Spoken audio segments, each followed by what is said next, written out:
So hey everyone, welcome back to our channel. This is Shiv Shukla and you are watching scope education. तो आज की इस video में मैं आपके साथ शेयर करने जा रहा हूँ मेरा बोर्ड एग्जाम क्लास 10 हॉल। तो मैंने बोर्ड एग्जाम 2023 में दिया था और 21 मार्च या 22 मार्च को मेरे एग्जाम्स खत्म हो गए थे।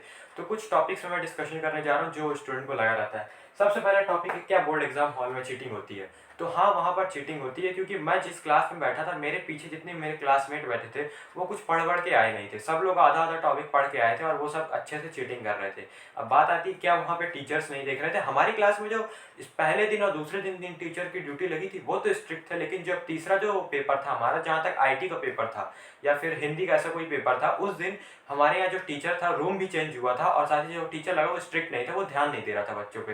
तभी पीछे बच्चे अपनी आंसर शीट बदल रहे थे, एक दूसरे से पूछ रहे थे, वो सब चीटिंग कर रहे थे। लेकिन मैं आपको सजेस्ट करूंगा चीटिंग ना करें, क्योंकि अगर बीच में कोई चेक करने वाले आ गए, उन्होंने देख लिया कि आप चीटिंग कर रहे हो, तो आपको फिर लेने के देने पड़ सकते हैं। बात आती है वहाँ के टीचर्स, क्या वहाँ के टीचर्स सपोर्टिव होते हैं या डांटते हैं किसी चीज़ को लेके? टीचर्स बहुत सपोर्टिव होते हैं वहाँ के टीचर्स, कोई भी मतलब ऐसा नहीं है। आपको कुछ भी इंक्वायरी हो, हाथ उठाइए अपना, उन टीचर से पूछिए, किसी भी बच्चे से मत पूछिए, नहीं तो आप खतरे में पड़ सकते हैं। क्योंकि टीचर को आप एक्सप्लेनेशन देंगे, मैं इससे ये पूछ रहा था, क्या पेपर में ये तुम्हारे पेपर में लिखा है या मेरे में मिसप्रिंट है, ऐसा कुछ भी मत करिएगा। जो भी आपको पूछना हो आप हिचकिचाइए मत, डायरेक्ट हाथ उठा लीजिए, टीचर आपके पास खुद आएगा और आपको उसको अपनी क्वेरी बता देनी है। ऐसा इंसिडेंट हमारे क्लास में हुआ था कि जो हमारा इंग्लिश का पेपर आया था उसमें प्रॉब्लम ये हुई थी कि जो सेट ए आया तो वो सब तो ठीक था, लेकिन सेट बी में सेम पैराग्राफ में क्वेश्चन नंबर 3 में जो ऑप्शन बी था उसमें जो क्वेश्चन लिखा था उसमें एक वर्ड की वो डेफिनेशन मांग रहा था, इसका मतलब सिनोनियम क्या होगा।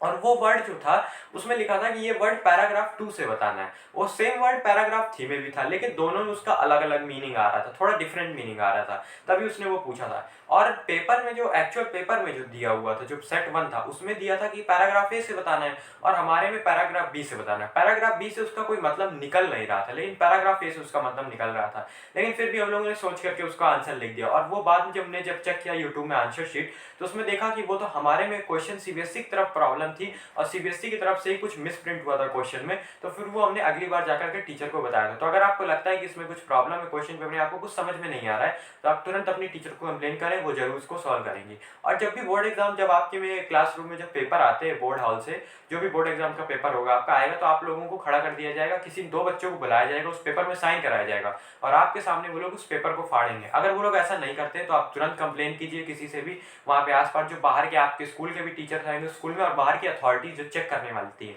उनसे कंप्लेन कीजिए कि उन्होंने सही से रिचुअल्स को फॉलो नहीं किया है। और वहाँ पे क्या क्या रिचुअल्स होते हैं, और जैसे कि आप राइटिंग पैड नहीं ले जा सकते, हमारे यहाँ अलाउ नहीं था। वॉचेज आप नहीं पहन सकते, कोई भी तरीके की वॉच, क्योंकि बच्चे उसमें चिट छिपा के लाते हैं, काफ़ी बच्चे होशियार भी होते हैं ये सब करने में, पढ़ाई को छोड़ करके। तो वॉच वहाँ पे अलाउड नहीं होती, वॉच वहाँ पे वॉल में लगी रहेगी, आपको उसको देखना है। मेरे स्कूल में तो नहीं मिलाई थी। ना ही वाटर बॉटल अलाउ होती है। आपको अगर पानी पीना है तो आप अपने टीचर से पूछ लीजिए कि मैम मुझे वाटर ड्रिंक करना है, वो आपको वाटर कूलर के पास जाने देंगे, आपको वहाँ से पानी पी करके वापस आना है। तो यही कुछ चीज़ें थी जो मैं आपके साथ शेयर करना चाहता था, और बाकी वहाँ पे मुझे कोई वैसी चीज़ नहीं लगी जो मैं शेयर करूँ आपसे। बाकी सब जैसे नॉर्मल एग्जाम होते हैं वैसे ही होगा। हाँ, जब पहली बार आपका पेपर देने जाओगे, पहला पेपर होगा, तो आपको थोड़ा डर लगेगा, थोड़ा वो अंदर से एंग्जाइटी फील होगी कि कैसा पेपर होगा, खराब ना जाए। लेकिन जब आपका पहला पेपर होगा, अगर आपने सही से पढ़ा हुआ है, तो आपका जरूर वो पहला पेपर अच्छा है, क्योंकि पहला पेपर बोर्ड एग्जाम का हमेशा आसान आता है, इस वजह से, जिससे कि बच्चों के ऊपर एकदम से वो लोग प्रेशर नहीं डालते हैं। लेकिन जो लास्ट पेपर होता है, लास्ट आते आते तक पेपर की डिफिकल्टी बढ़ जाती है। तो आपको उसी हिसाब से प्रिपरेशन करना है, और ऑलरेडी मैं इस पर एक वीडियो बना चुका हूँ, तो आप उसको चेकआउट जरूर करिएगा। तो मिलते हैं नेक्स्ट वीडियो में, तब तक के लिए थैंक्स फॉर वॉचिंग। जय हिंद।